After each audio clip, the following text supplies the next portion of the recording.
Hi everyone, welcome to your channel IT Experts Era Training Center and Consulting Services. My name is Shrikant and today I'm going to discuss very important interview question, palindrome. So what is palindrome? A palindrome is a number, word or sequence of character that can be read same backward as forward. तो ऐसा कोई भी sequence of character, चाहे वो number हो, word हो या कुछ भी हो, जिसे आप फॉरवर्ड और बैकवर्ड को से सेम तरीके से पढ़ते हैं, उसे पैलिंड्रोम कहते हैं। फॉर एग्जांपल 1 to 1, इसे आप फॉरवर्ड पढ़ें या बैकवर्ड पढ़ें, ये 1 to 1 ही रहेगा। इंग्लिश में रडार, RADAR, फॉरवर्ड पढ़ें बैकवर्ड पढ़ें, आप इसे रडार ही पढ़ेंगे। हिंदी में जहाज, इसे भी आप फॉरवर्ड पढ़ें या बैकवर्ड, ये जहाज ही रहेगा। So let me share my C# code now, और हम फिर डिस्कस करते हैं कि किस तरह से इसे आपको अप्रोच करना है इस प्रॉब्लम को। और नॉर्मली जब इंटरव्यूअर आपसे ये क्वेश्चन पूछता है तो उसका जो मकसद होता है वो ये जानना होता है कि आप लॉजिकली कैसे प्रॉब्लम को फेस करते हैं और कैसे उसका सॉल्यूशन निकालते हैं। सो ये मेरी C# एप्लीकेशन है, जिसमें मैंने 2 एग्जांपल दिखाए हुए हैं। एक में मैं ट्रेडिशनल तरीके से लॉजिक खुद निकालता हूं और उसे सॉल्व करता हूं, और दूसरे तरीके में मैंने C# के इनबिल्ट फंक्शन यूज किए हुए हैं, जो कि मेरा 1 या 2 लाइन में ही सारा काम हो जाता है।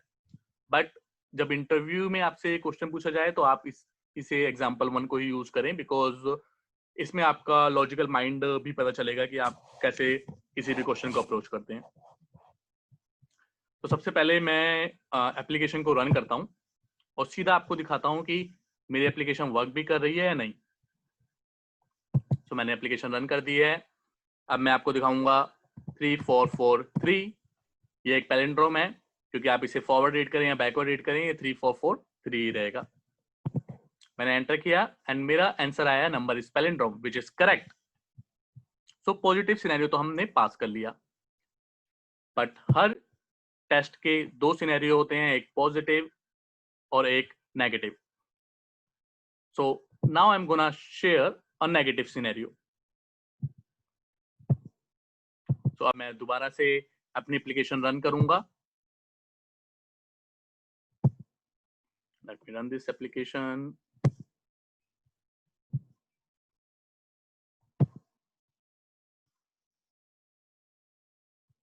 ओके, मैंने अपनी एप्लीकेशन रन कर ली है और अब मैं शेयर करता हूं आपसे कंसोल, और यहाँ पे मैं एक नंबर डालूंगा जो कि पैलिंड्रोम नहीं है।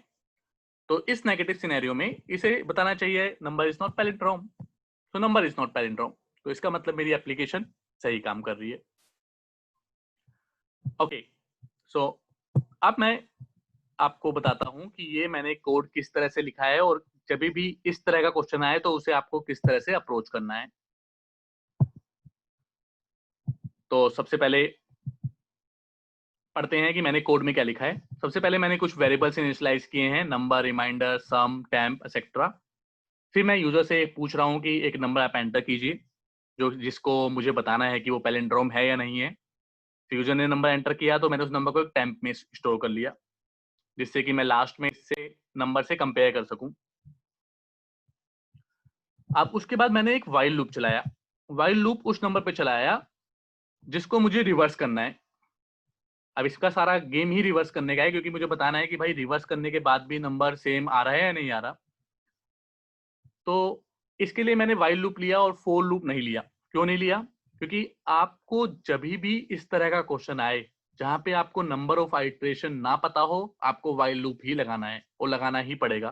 क्योंकि नो और मोस्टली इस तरह के लॉजिकल क्वेश्चन में हम वाइल लूप से ही रिजॉल्व करते हैं, क्योंकि फोर लूप उस जगह काम आता है जहां पे आपके नंबर ऑफ आइटरेशन फिक्स्ड हो कि आपको 10 बार लूप चलाना है, तो आपने लिख दिया कि 4 int i equal to 0 and i less than 10 and i plus plus, और वो आपके 10 आइटरेशन चलेगी। लेकिन यहाँ पे नंबर 1 to 1 भी हो सकता है, नंबर 3 4 4 3 भी हो सकता है, और नंबर बहुत बड़ा 3 4 4 4 4 4 4 3 इस तरह से भी हो सकता है। तो जब 1 to 1 आएगा तो आपको कितनी बार लूप चलाना है? क्योंकि आपको रिवर्स करना है नंबर 3 बार। एक बार लास्ट नंबर निकालोगे, फिर उसके बाद बीच वाला, और फिर पहला। 3 4 4 3 के लिए 4 बार। तो आप मतलब कितनी बार भी चला सकते हो, इसमें मुझे आइट्रेशन के नंबर पे डिपेंड नहीं होना। मुझे तो भाई बताना है कि जब भी मेरा नंबर ग्रेटर देन 0 हो तब तक ये लूप चलता रहे। ठीक है, अब आप ये समझ गए कि वाइल लूप हमने क्यों लगाया, क्योंकि हाँ यहाँ पे हमारी नंबर ऑफ आइटरेशन फिक्स नहीं थे। अब जो इसका मकसद है वो लास्ट डिजिट निकालना है। तो आपको कभी भी किसी भी नंबर की लास्ट डिजिट निकालनी हो तो आप उसे 10 से डिवाइड कर दीजिए और जो रिमाइंडर होगा वो लास्ट डिजिट होगी। जैसे कि 343, इसको आप जब 10 से डिवाइड करोगे तो जो आपका रिमाइंडर आएगा वो 3 आएगा। एंड देन मैंने कुछ ये सम किया हुआ है, इसको मैं बिल्ड करके दिखाऊंगा, तब आपको बताऊंगा कि ये क्यों किया। अब मैंने लास्ट नंबर तो निकाल लिया, लास्ट नंबर के बाद मुझे रिमेनिंग नंबर भी निकालने हैं कि भाई 343 में से लास्ट का 3 तो निकाल लिया, लेकिन 34 भी पता होना चाहिए, जिससे नेक्स्ट आइटरेशन में फिर मैं 34 के साथ खेलूं। तो डिवाइड में जो क्वोशंट होता है वो लास्ट नंबर को छोड़ के जो रिमेनिंग नंबर बचता है वो होता है। तो यहाँ पे इस तरह से मैंने निकाल लिया क्वोशंट भी, और फिर मैंने वाइल लूप चलाता रहा और लास्ट में इसे मैंने चेक कर दिया। तो चलो ज्यादा टाइम वेस्ट नहीं करते और इसे डिबग करते हैं, जिससे एक एक लाइन आप लोग समझ सकें अच्छे से। ओके, तो मैं यहाँ पे स्टार्ट करता हूँ। मैंने एक नंबर, पहले तो मैं इसे F10 कर दूं।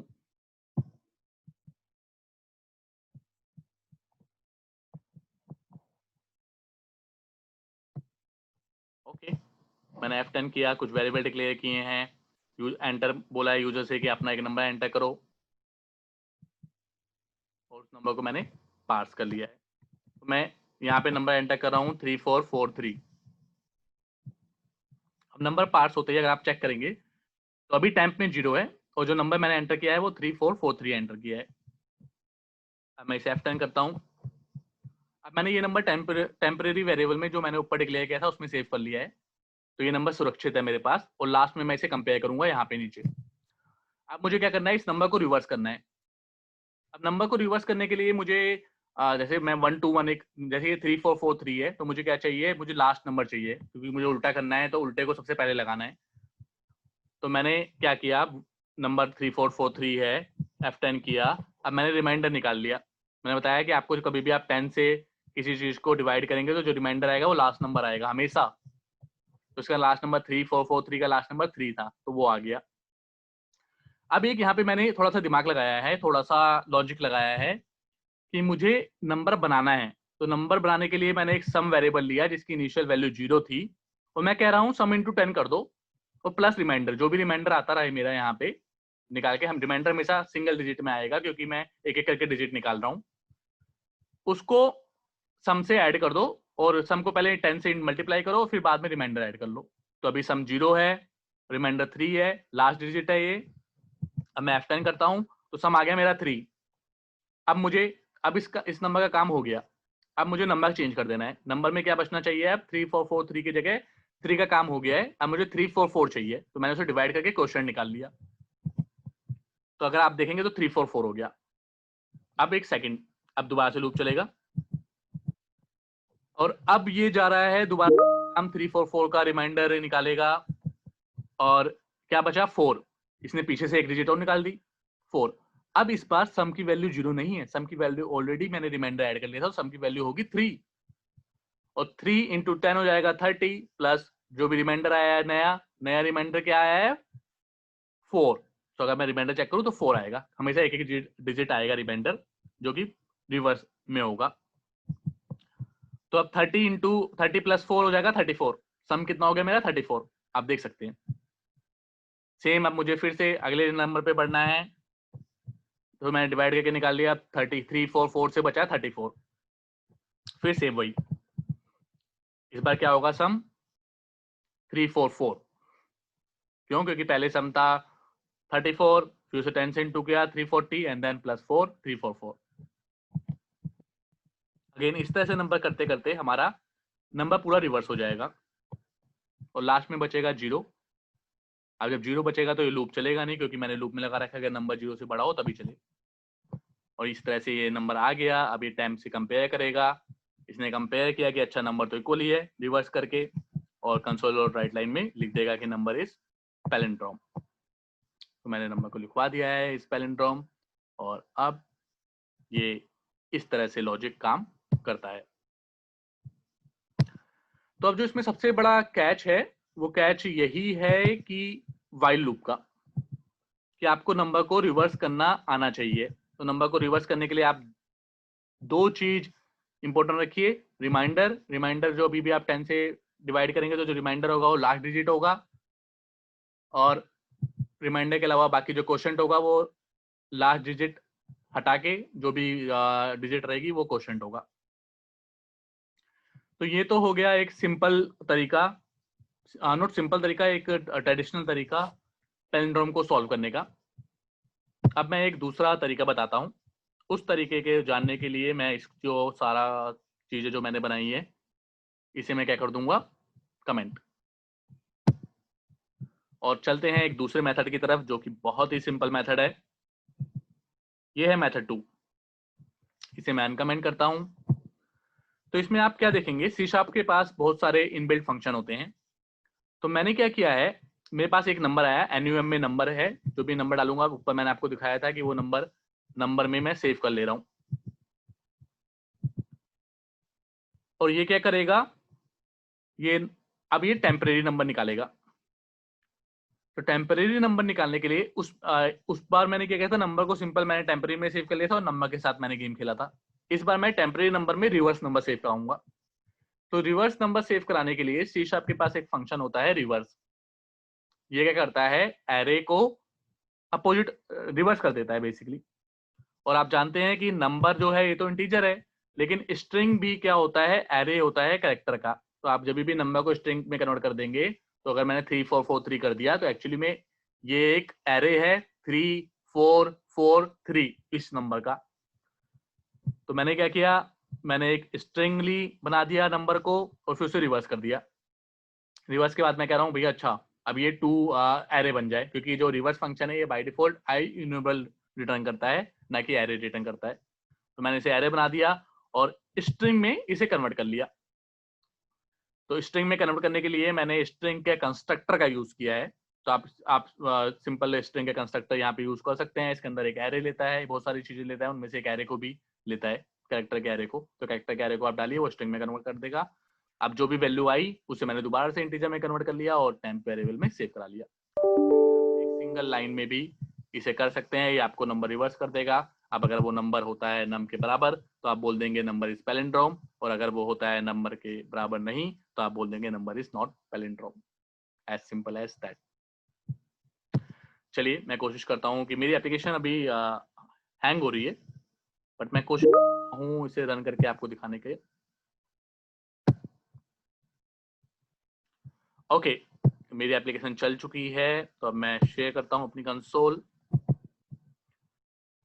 मैंने यहाँ पे डाला फ्रेम वही नंबर 3443 और इसने बोल दिया number is palindrome.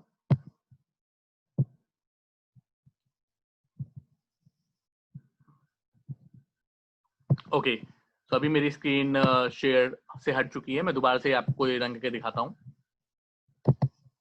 Save program, start, application run हो गई। अब मैं आपसे शेयर करता हूँ।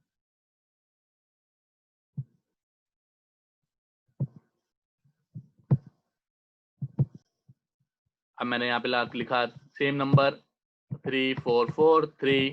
अब एंटर किया। ये अब इस बार क्या चलेगा, इस बार मेरा वो वाला कोड चलेगा जो कि फंक्शन को मैंने सी शार्प के फंक्शन को यूज किया है, ना कि लॉजिकल माइंड यूज किया है। एंटर किया तो नंबर इज पैलिंड्रोम। तो दोनों तरीके से आप कर सकते हैं। आपके पास दो मेथड हैं। एक मेथड है भाई पूरा लॉजिक लगा के, जो कि वाइल लूप का यूज करेंगे आप, क्योंकि नंबर ऑफ आइट्रेशन आपके पास फिक्स नहीं है, और आप यूज करेंगे